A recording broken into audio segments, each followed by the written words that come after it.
الحمد للہ رب العالمین والصلاة والسلام علی اشرف الانبیاء والمرسلین حبیبنا و حبیب رب العالمین وعلی آلہ و اصحابہ اجمعین۔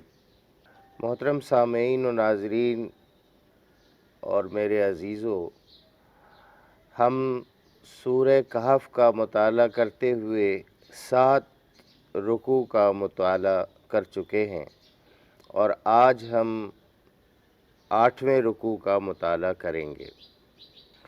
ارشاد ہوا، ہم نے اس قرآن میں لوگوں کو طرح طرح سے سمجھایا مگر انسان بڑا ہی جھگڑالو واقع ہوا ہے۔ اس قرآن مجید میں واقعات ہیں، تاریخ کے واقعات ہیں اور زندگی سے متعلق واقعات ہیں اور مستند واقعات ہیں جن کی حقیقت سے انکار نہیں کیا جا سکتا، لیکن انسان نے ان واقعات کو سننے کے بجائے، سمجھنے کے بجائے اس بارے میں جھگڑا کرنا شروع کر دیا۔ حالانکہ ہونا یہ چاہیے تھا کہ جب ہدایت رب کی اس کے سامنے آ گئی تو اسے مانے اور اپنے رب کے حضور معافی پیش کرے، لیکن اس نے ابلیسی صفت کو اختیار کیا۔ ہم کل کی نشست میں یہ بات جان چکے ہیں کہ ابلیس کی صفت کیا ہے کہ غلطی ہونے کے بعد اس کو تسلیم کرنے کے بجائے جھگڑا کرنا شروع کر دے کہ یہ جو غلطی ہوئی ہے یہ میں نے نہیں کی ہے، مجھ سے زبردستی گھیر گھار کے کروائی گئی ہے۔ خود ایسے حالات پیدا کر دیے گئے کہ میں یہ غلطی کرنے پر مجبور ہو گیا۔ اور انسان چاہتا بنیادی طور پر یہی ہے کہ جس طرح سے زمین، چاند، سورج، ستارے، پہاڑ، دریا اور کائنات کی دوسری چیزیں فرما بردار ہیں، اپنی فطرت کے مطابق چل رہی ہیں، انسان بھی اسی طرح کا پابند ہو جائے جیسے نباتات و جمادات ہیں۔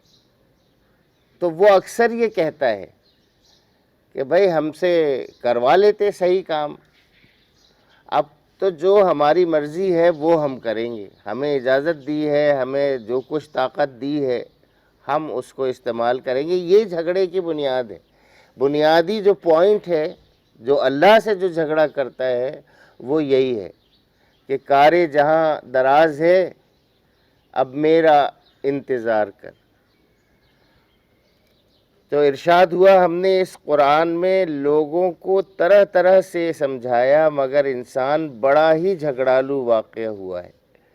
ان کے سامنے جب ہدایت آتی ہے تو اسے ماننے اور اپنے رب کے حضور معافی چاہنے اور معافی چاہنے سے آخر ان کو کس چیز نے روک دیا؟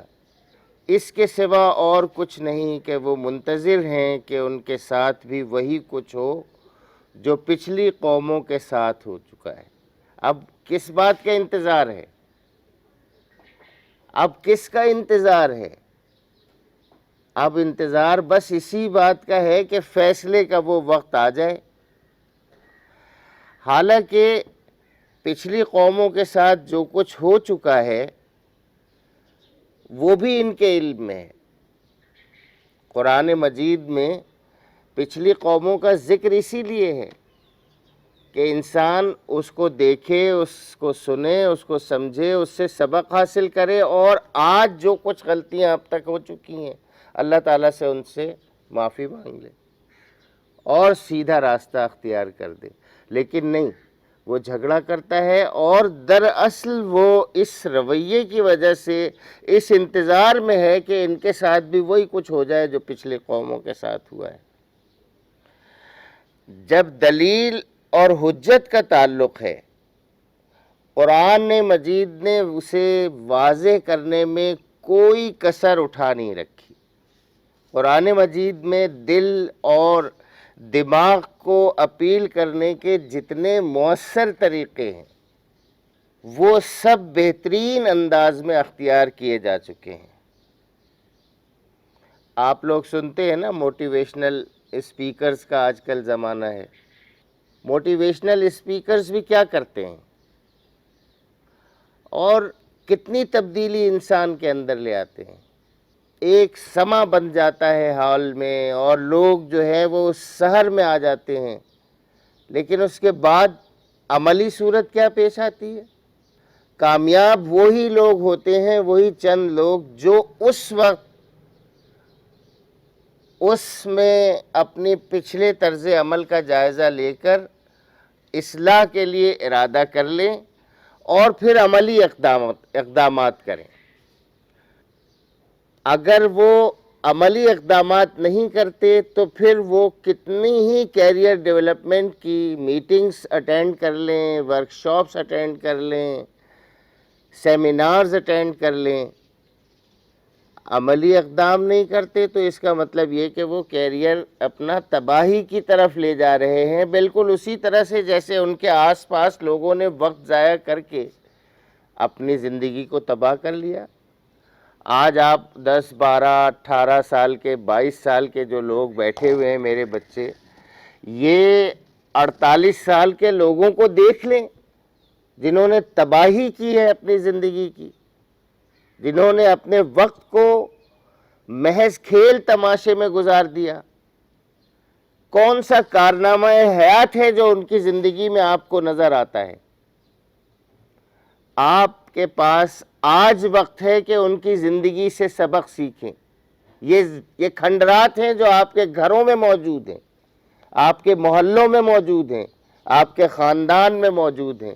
وہ جنہوں نے 60 سال زندگی گزار لی، وہ جنہوں نے 70 سال زندگی گزار لی، وہ جنہوں نے 48 50 سال زندگی گزار لی اور کچھ نہیں کیا، اپنی زندگی کو تباہ کیا، وہ آپ کے سامنے موجود ہیں اور آپ دیکھ رہے ہیں کہ ان کی ناکامیاں ان کی زندگی کو تباہی اور بربادی کے سوا کچھ اور نہیں دے سکیں۔ تلخ زندگی ہے اور اس کو ہنس کے اس کو بھی لاپرواہی کے ساتھ کاٹ رہے ہیں۔ تو آپ بھی اگر وہی طرز عمل اختیار کریں، اس قرآن مجید کو سننے کے باوجود، بہت سے موٹیویشنل اسپیکرز کی تقاریر سننے کے باوجود آپ اپنے اندر کوئی تبدیلی نہ لائیں، یہ ہے بنیادی بات۔ آپ اپنے رب سے معافی نہ مانگیں اپنے پچھلے اوقات کو ضائع کرنے پہ، اور اپنے اندر آپ کوئی عزم پیدا نہ کریں اور آگے کے لیے ایکشن پوائنٹس طے نہ کریں تو نتیجہ وہی نکلنے والا ہے۔ آپ بھی آج اگر 18 سال کے ہیں، 22 سال کے ہیں تو کل 58 سال کے ہو جائیں گے، پلک جھپکتے میں یوں گزر جائے گا ٹائم، اور وہی عذاب رسیدہ کھنڈر بنے ہوئے ہوں گے اپنی نوجوان نسل کے لیے، اپنے بچوں کے لیے، عبرت کا نشان۔ لیکن ضروری نہیں ہے کہ جس طرح سے اگر آپ آج ان سے عبرت حاصل نہ کریں تو وہ اگلے آپ سے عبرت حاصل کریں۔ بالکل یہی حساب ہے ان عذاب رسیدہ بستیوں کا جو آپ کے جس طرح سے ملک میں ہیں، یہاں سے تھوڑے فاصلے پہ موئنجو ڈارو ہے، ہڑپا ہے، ٹیکسلا ہے، اور یہاں سے آپ 30 کلومیٹر آگے چلے جائیں تو یہ چوکنڈی اور اس کے جو پرانے قبرستان ہیں ٹھٹا سے قریب، آپ ان کی قبروں کی حیت کو، ڈیزائن کو دیکھ کر اندازہ کر سکتے ہیں کہ وہ کس کر و فر کے لوگ کیسے روک رہے ہوں گے۔ لیکن آج کوئی ان کا نام و نشان تک، بس ان کی قبروں کے نشان کے علاوہ کچھ نہیں، تباہ کر دیا گیا انہیں۔ تو دنیا کا کوئی خطہ زمین کا ایسا نہیں ہے جہاں عذاب رسیدہ قوموں کے نشان موجود نہ ہوں۔ لیکن انسان ہے کہ ان سے سبق حاصل نہیں کرتا. تو کس چیز کے منتظر ہیں وہ منتظر؟ وہ اسی کے ہیں کہ بس پچھلی قوموں، اور میں نے بالکل گھر کے سامنے آپ کو مثال دے دی عام زندگی کی، کہ وہ لوگ جو اپنی زندگی 60 65 سال 50 سال 58 سال کی گزار چکے ہیں، ان کی زندگی کو دیکھ لیجئے، ان کی تباہی کی وجوہات کو جان لیجئے اور ان سے بچنے کی کوشش کیجئے. آگے ارشاد ہوا، رسولوں کو ہم اس کام کے سوا اور کسی غرض کے لیے نہیں بھیجتے کہ وہ بشارت اور تنبیہ کی خدمت انجام دیں. یہاں آپ جان لیجئے کہ رسول کس کام کے لیے بھیجے جاتے ہیں، اور وہ لوگ اس بات سے خاص کر سمجھ لیں جو کار رسالت انجام دینے کا عزم اور ارادہ کیے ہوئے ہیں، کار رسالت کے لیے گھر سے باہر نکلے ہوئے ہیں. ان کا کام کیا ہے؟ ان کا کام بتایا جا رہا ہے کہ اور کسی غرض کے لیے نہیں بھیجے جاتے. سب سے پہلے تو نفی ہے، لا الہ الا اللہ کہتے ہیں نا، کلمہ سکھاتے ہیں، پہلے نفی کرتے ہیں، کوئی خدا نہیں. اسی طرح سے کہتے ہیں کہ کسی کام کے لیے نہیں بھیجے گئے، ہم نے بھیجا ہی نہیں کسی کام سے، سوائے کس کام کے؟ کہ وہ بشارت دیں اور تنبیہ کریں. بشارت کس چیز کی؟ بشارت اس چیز کی بھی کہ تم آج صحیح ہو جاؤ اور اپنی اس زندگی کو درست کر لو تو اس زندگی میں تمہیں امن، سکون اور خوشحالی مل جائے گی. بشارت اس بات کی بھی کہ تم آج اس زندگی کو اپنی صحیح کر لو، درست کر لو، تو ایک روز اپنے رب کے حضور جاؤ گے تو وہاں تمہیں خوشخبری ملے گی، وہاں کامیاب ہوگے، وہاں ابدی جنتیں تمہارا انتظار کر رہی ہیں. اور جنت کی یہ خصوصیات ہیں، یہ خوبیاں ہیں. اور تنبیہ کس بات کی؟ تنبیہ اس بات کی کہ تم نے اگر آج کی زندگی میں اپنا وقت ضائع کیا، اپنے اوقات کو کھیل کود تماشا بنا لیا اور اس میں ضائع کر دیا، تو تمہاری جو اگلی زندگی ہے، ابھی 1 مہینے بعد، 2 مہینے بعد، 2 سال بعد، 2.5 سال بعد، 12 سال بعد، وہ جو ہے وہ تباہی آج جو تم بوگے وہی کاٹو گے اس زندگی میں. وہ مشکل ہو جائے گی، مشکل ترین ہو جائے گی. آج اگر تم اس چیز کا اندازہ نہیں کر رہے کہ یہ لاک ڈاؤن ختم ہوگا تو اس کے بعد کس طرح سے لوگ سروائیو کر سکیں گے، اور تم اس کے لیے تیاری نہیں کر رہے ہو، اور اس موقع کو جو تمہیں ایک فرصت کے وقت کا ملا ہوا ہے اس کو غنیمت سمجھتے ہوئے درست کاموں میں استعمال نہیں کر رہے ہو، تو آگے بیکار ہوگے. عضو معطل کے طور پر سوسائٹی تم کو پھینک دے گی. متنبہ کرنا یہ کام ہے تمہارا. اور یہ تو کل کی بات ہے، پرسوں کی بات ہے. جو اصل تنبیہ ہے وہ یہ ہے کہ اس دنیا کی زندگی میں اگر تم صالحیت اختیار نہیں کرو گے، اگر تم ایمان کا رویہ اختیار نہیں کرو گے، اگر تم پیغمبر صلی اللہ علیہ وسلم کی پیروی اختیار نہیں کرو گے، تو بالآخر کیا نتیجہ ہوگا؟ یہ زمین فساد سے بھر جائے گی، اور اس دنیا کی زندگی کے بعد جب تم اپنے رب کے سامنے جاؤ گے تو ناکام و نامراد ٹھہرو گے اور نتیجتاً جہنم کے گڑھے میں ڈال دیے جاؤ گے. جیسا کل ہم نے پڑھا کہ جو لوگ شیطان، ابلیس اور اس کی ذریت کے ساتھ ہیں، یا اس کے ساتھ یا اس کے عروج میں مطمئن ہیں اور اسی میں مزے کر رہے ہیں، روز حشر وہ ابلیس اگر گڑھے میں ہوگا، اس کی ذریت گڑھے میں ہوگی جہنم کے، تو وہ بھی اس کے ساتھ ہی ہوں گے. جو آج جس کے ساتھ ہے وہ روز حشر بھی اسی کے ساتھ اپنا انجام سمجھ لے. تو تنبیہ کیا؟ دوسرا کام کیا ہے رسولوں کا اور کار رسالت کرنے والوں کا، جو بڑے فخر سے اس بات کا اعلان کرتے ہوئے نہیں تھکتے کہ پیغمبر اب نہیں آئیں گے، ہمارے حضور خاتم النبیین ہیں اور پیغمبری کا کام اب اس امت کے ذمے ہے، تو وہ یہ جان لے کہ ان کے ذمے بشارت دینا ہے آئندہ زندگی سے متعلق، ان لوگوں کو بشارت دینا ہے جو بہتر عمل اختیار کریں، نیک عملی اختیار کریں، اور ان لوگوں کو متنبہ کرنا ہے۔ متنبہ کرنا وارن کر دینا ہے، وارننگ دے دینا ہے کہ وہ اپنی اگلی زندگی تباہ کر رہے ہیں۔ جو اگر صرف اس دنیا تک محدود وہ سمجھیں تو اس دنیا کی 60 سالہ اگلی زندگی اس کو تباہ کر رہے ہیں، اور اس کا لازمی نتیجہ آخرت میں مرتب ہونے والا ہے، تو اپنے رب کے ساتھ جب ملاقات ہوگی اس میں وہ ناکام و نامراد ہوں گے، تو وہاں وہ برے انجام سے دوچار ہوں گے۔ یہاں پہ ایک بات اور بھی ذہن میں رکھنی چاہیے کہ جب حضور صلی اللہ علیہ وسلم نے دعوت کے کام کا آغاز کیا ہے اور انہوں نے انکار کیا ہے جن لوگوں نے، تو وہ یہ بات بھی کہتے تھے کہ وہ عذاب لے آئیے، وہ عذاب لے آئیے۔ تو یہاں پہ ان لوگوں کو بھی یہ جواب دیا جا رہا ہے کہ ہمارے رسول کا کام عذاب لانا نہیں ہے، ہمارے رسول کا کام صرف بشارت دے دینا ہے، خوشخبری دینا ہے اور وارن کر دینا ہے، وارننگ دے دینا ہے، بس۔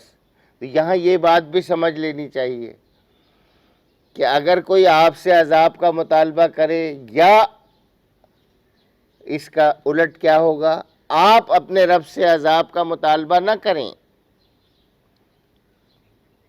گمراہ لوگوں کے لیے۔ نہ آپ کا مطالبہ صرف زبانی نہیں ہوتا دعاؤں سے جو آج کل مساجدوں میں ہوتی ہیں، بلکہ آپ کے دل میں بھی ہوتا ہے کہ فلانے پر عذاب دے دے، فلانے پر عذاب دے دے، ہم تو کچھ کرے نہیں، تو اس کو عذاب سے دوچار کر دے۔ تو یہ جواب بھی یہاں پہ موجود ہے کہ جو تمہارے دلوں میں دبی خواہش ہے نا کہ جو اللہ کو نہیں مانتے ان سب کو عذاب دے دے اور زمین کو ان سے پاک کر دے، تو یہ مقصد نہیں ہے ہمارا۔ اللہ تعالیٰ کی اسکیم یہ نہیں ہے۔ اللہ تعالیٰ کی اسکیم میں تمہارا رول اتنا ہے کہ تم بشیر ہو، خوشخبری دینے والے ہو، اعلیٰ کردار اختیار کرنے والوں کو، اور تم نذیر ہو، تم جو ہے وہ متنبہ کرنے والے ہو، تنبیہ کرنے والے ہو، وارننگ دینے والے ہو بدعملی اختیار کرنے والوں کو۔ رسولوں کو ہم اس کام کے سوا کسی اور غرض کے لیے نہیں بھیجتے کہ وہ بشارت اور تنبیہ کی خدمت انجام دیں، مگر کافروں کا حال یہ ہے کہ وہ باطل کے ہتھیار لے کر حق کو نیچا دکھانے کی کوشش کرتے ہیں، اور انہوں نے میری آیات کو اور ان تنبیہات کو جو انہیں کی گئی مذاق بنا لیا ہے۔ اور اس شخص سے بڑھ کر ظالم اور کون ہے جسے اس کے رب کی آیات سنا کر نصیحت کی جائے اور وہ ان سے منہ پھیرے اور اس برے انجام کو بھول جائے جس کا سر و سامان اس نے خود اپنے ہاتھوں کیا ہے۔ جن لوگوں نے یہ روش اختیار کی ہے ان کے دلوں پر ہم غلاف چڑھا دیتے ہیں جو انہیں قرآن کی بات نہیں سمجھنے دیتے، اور ان کے کانوں میں ہم نے گرانی پیدا کر دی ہے۔ تم انہیں ہدایت کی طرف کتنا ہی بلاؤ، وہ اس حالت میں کبھی ہدایت نہ پائیں گے۔ یعنی جب کوئی شخص یا گروہ دلیل اور حجت اور خیر خواہانہ نصیحت کے مقابلے میں جھگڑالو پن اختیار کر لے۔ اس کو غور سے سنو، دو لوگوں میں بات چیت ہو رہی ہے، ایک شخص بات کر رہا ہے خیر خواہی سے، خیر خواہی مطلب وہ بھلا چاہ رہا ہے، سامنے والے کی بھلائی چاہتا ہے اور اس سے وہ بات کر رہا ہے۔ دوسرا شخص جواب میں جو رویہ اختیار کرتا ہے وہ جھگڑالو ہے، چڑھائی، باڈی سے ہی اس کے اوپر چڑھائی کر رہا ہے، زبان سے، ہاتھ پاؤں سے، انداز سے، ہر چیز سے اس کا ایسا چل رہا ہے کہ لگ رہا ہے کہ اس کے پاس دلیل نہیں ہے، اس کے پاس خیر خواہی کے جواب میں کوئی اس سے اچھی بھلائی کی تجویز نہیں ہے، بلکہ وہ اپنے جسم و جان کو پورے زیادہ استعمال اپنے جسم و جان کو کر رہا ہے اور جھگڑا کرنے کی کوشش کر رہا ہے۔ ان دونوں کو آپ بہت آسانی سے سمجھ سکتے ہیں یا نہیں؟ ایک آدمی بھلائی چاہ رہا ہے، نرمی سے بات کر رہا ہے، اور ایک آدمی جھگڑا کر رہا ہے۔ جب ایسی صورتحال آپ دیکھ رہے ہوں تو آپ واضح طور پر یہ محسوس کریں گے کہ ایسی صورتحال میں جو جھگڑالو شخص ہے، جو خیر خواہی کو سننا نہیں پسند، وہ کی بات نہیں کر رہا، نہیں سمجھ رہا، اس کو اس کے رویے سے صاف آپ کو نظر آئے گا کہ اس کا دل اب اس بات کو نہیں مان سکتا۔ اس کو کوئی دلیل دی جائے، اس کو کوئی بات سمجھائی جائے، یہ اپنی رٹ میں لگا رہے گا، یہ کسی ضد میں آ گیا ہے۔ اس کا مطلب یہ ہے کہ اس کے دل پر کوئی پردہ چڑھ گیا ہے، اس کے دل پر کوئی پردہ چڑھ گیا ہے، اور اس کے کانوں میں گرانی پیدا کرنے کا مطلب آپ بہت صاف صاف دیکھ سکتے ہیں اپنی زندگی میں۔ جیسے ہی کوئی نصیحت کی بات ہوئی، آپ دیکھیں گے ایسے چھٹتے چلے جاتے ہیں لوگ۔ آپ اپنے ہاں اپنی مجلسوں میں دیکھ سکتے ہیں، عام زندگی میں ایک ڈرامہ، ایک کہانی وہ شروع ہوتی ہے جس میں لطیفے چل رہے ہیں، جس میں فضول باتیں چل رہی ہیں، اور ایک شخص لہک لہک کے بیان کر رہا ہے، آپ ہنس رہے ہیں، ہنستے ہنستے رونا بھی شروع کر دیتا ہے کوئی، اور وہ آپ لگے رہتے ہیں اس میں۔ لیکن ایک شخص چاہتا ہے کہ 7-8 منٹ مختصراً آپ سے کوئی بات کرے، خیر کی، آپ کی بھلائی کی، تو ایسا لگتا ہے چہرے سے کہ ان کے کانوں میں کوئی چیز بری سی جا رہی ہے، ان کے چہروں پر ناگواری کے اثرات ہوتے ہیں، اور کہے بغیر آہستہ آہستہ مجمع چھٹتا چلا جاتا ہے۔ یہ ہوتا ہے آپ کی عملی زندگی میں؟ بھائی ہاں یا نہیں کر دو آپ لوگ جلدی سے، آپ بتائیں۔ ہوتا ہے نا؟ قرآن مجید یہ بتا رہا ہے، یہ منظر آپ کے روز مرہ کی مجلسوں کا منظر پیش کر رہا ہے قرآن مجید، کہ تم دیکھو گے کہ ایسا لگتا ہے کہ ان کے کانوں میں گرانی پیدا ہو گئی ہے، اور یہ ہم نے گرانی پیدا کر دی ہے۔ ان کے دلوں پر ہم نے غلاف چڑھا دیے ہیں جو انہیں قرآن کی بات نہیں سمجھنے دیتے، اور ان کے کانوں میں ہم نے گرانی پیدا کر دی ہے۔ تم انہیں ہدایت کی طرف، ہدایت کیا ہے؟ یہ قرآن مجید ہے، کتنا ہی بلاؤ وہ اس حالت میں کبھی ہدایت نہیں پائیں گے۔ اول تو وہ آئیں گے ہی نہیں، آئیں گے تو کانوں میں ایسی گرانی ان کے ہوگی کہ وہ ان کے کان سے دل تک بات پہنچے گی نہیں۔ حضور صلی اللہ علیہ وسلم نے فرمایا کہ یہ جو کان ہے، یہ مثل ہے بوتل کے سوراخ کی، وہ جو ہوتا ہے نا اوپر کا جو حصہ ہے، کان کے ذریعے سے جو چیز جاتی ہے، جو آواز جاتی ہے، وہ تمہارے دل میں پہنچتی ہے، یہاں تو یہاں جمع ہوتی رہتی ہے، اور بالآخر وہ کوئی کام کرتی ہے۔ لیکن اگر کان میں آپ نے روئی ٹھونس لی، کان میں آپ کے کوئی انویزل کوئی رکاوٹ پیدا ہو گئی جو نظر نہیں آ رہی، اسی کو کہتے ہیں گرانی۔ یہ سننے کے لیے تیاری نہیں، یہیں سے ان ساؤنڈ ویوز کو بھگا دیتا ہے، یہیں سے بھگا دیتا ہے، اندر جانے ہی نہیں دیتا۔ اتنا تیز ہے یہ انسان کہ یہاں سے اندر جانے ہی نہیں دیتا، یہاں سے بالکل بھگا دیتا ہے، تو یہ اندر جائے گی نہیں، کانوں میں گرانی پیدا ہو جاتی ہے۔ اب تم انہیں ہدایت کی طرف کتنا ہی بلاؤ، وہ ہدایت نہ پائیں گے۔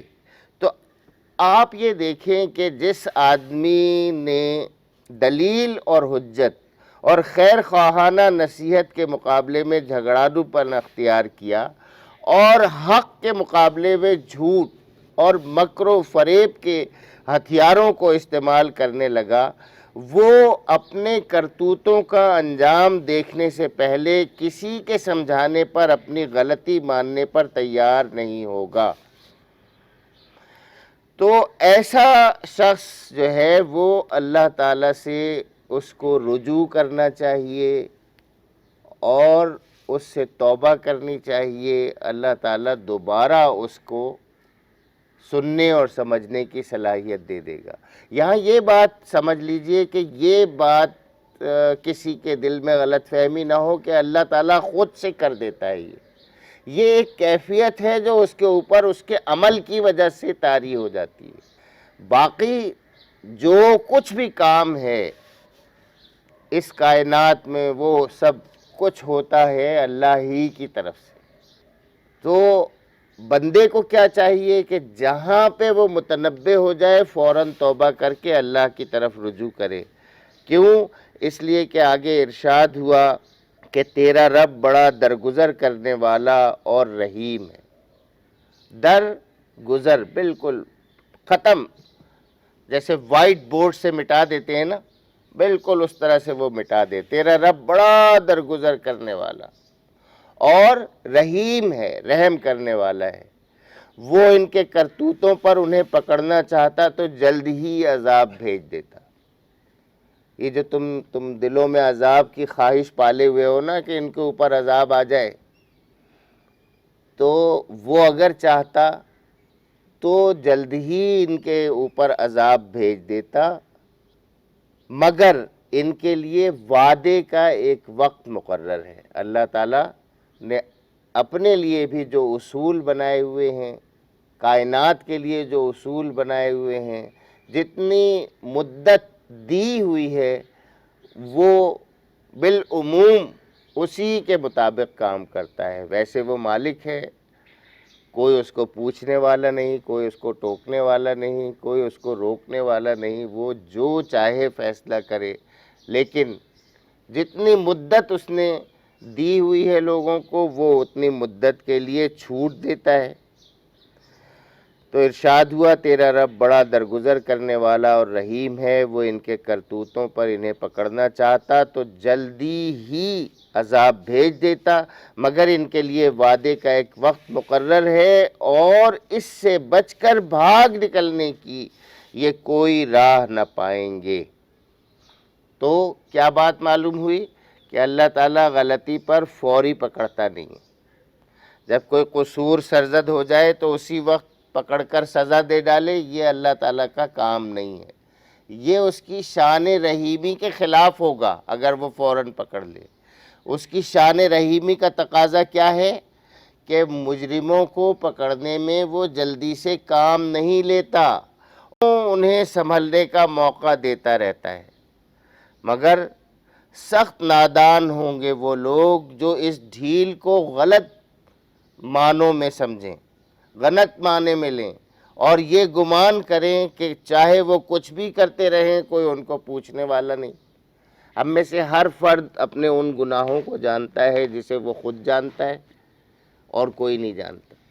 اور ہم جانتے ہیں کہ اللہ تبارک و تعالیٰ ان کاموں کو ان کو جانتا ہے، ان سے واقف ہے، لیکن اس نے پکڑا نہیں ہے. اس کا مطلب یہ نہیں ہے کہ ہم وہ کام کرتے چلے جائیں. اس کا مطلب یہ ہے کہ مالک کی رحمت تمہارے ساتھ ہے. یہ بھی چلیں، یہ خوشخبری ہے.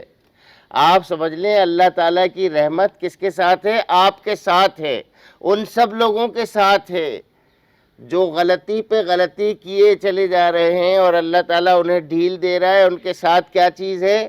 اللہ تعالیٰ کی رحمت ہے جو انجام تک پہنچنے تک ان کو ڈھیل دے رہی ہے. یہ ڈھیل اس کو اللہ تعالیٰ کی رحمت سمجھنا چاہیے. لیکن جب وعدے کا وقت آ جائے گا اس وقت پھر بھاگنے کی کوئی راہ نہیں ہوگی. وہاں بندہ کہے گا کہ ہے کہاں جاؤں، تو وہاں بھاگ کے کہیں نہیں جا سکے گا. آگے ارشاد ہوا یہ عذاب رسیدہ بستیاں تمہارے سامنے موجود ہیں. عذاب رسیدہ بستیوں کو آپ جانتے ہیں، خود اپنے ملک کی، اپنے شہر کی، اپنے قریب کی، اور دنیا بھر میں کوئی زمین کا خطہ ایسا نہیں ہے جہاں اس طرح کی بستیاں نہ ہوں جن کے کھنڈر موجود ہیں، جن کی تہذیبی اقدار اور روایات کو بھی لوگوں نے کھود کھود کے پڑھ کے درج کر دیا ہے. انہوں نے جب ظلم کیا تو ہم نے انہیں ہلاک کر دیا اور ان میں سے ہر ایک کی ہلاکت کے لیے ہم نے وقت مقرر کر رکھا تھا، ان کے لیے بھی وقت مقرر کیا ہوا تھا۔ تو وقت مقرر سے پہلے سنبھل جانا، وقت مقرر سے پہلے سنبھل جانا، یہ اوقات مقررہ ہر شخص کی زندگی میں، روزمرہ زندگی میں بھی آتے ہیں۔ آپ لوگ اسٹوڈنٹ ہیں، آپ کی زندگی میں سال کے سال امتحان ہوتے ہیں، یہ وقت اوقات مقررہ ہیں۔ آپ اس سے پہلے سنبھل جائیں اور اپنے آپ کو بہتر کر لیں، اپنی پڑھائی کو بہتر کر لیں، اپنے کاموں کو بہتر کر لیں۔ نتیجہ کیا ہوگا؟ آپ اگلے درجے میں کامیابی کے ساتھ جائیں گے، عزت کے ساتھ جائیں گے، سربلندی کے ساتھ جائیں گے، پھر اس سے اگلے میں حصے میں اور سربلندی کے ساتھ جائیں گے، اور آپ کی زندگی کامیابی کی راہ پر چل پڑے گی۔ اس کے برعکس رویہ اختیار کریں گے تو آپ ناکام ہوں گے۔ اس دنیا کی زندگی کی بھی چھوٹی چھوٹی کامیابیاں اور نیکیاں، یہ سب جمع ہو کے آخرت میں آپ کے لیے بڑی نیکیاں بن جائیں گی، اور اس زندگی کی بدعمالیاں اور بدکاریاں وہ بھی جمع ہو کے ایک بڑا پہاڑ بن جائیں گی۔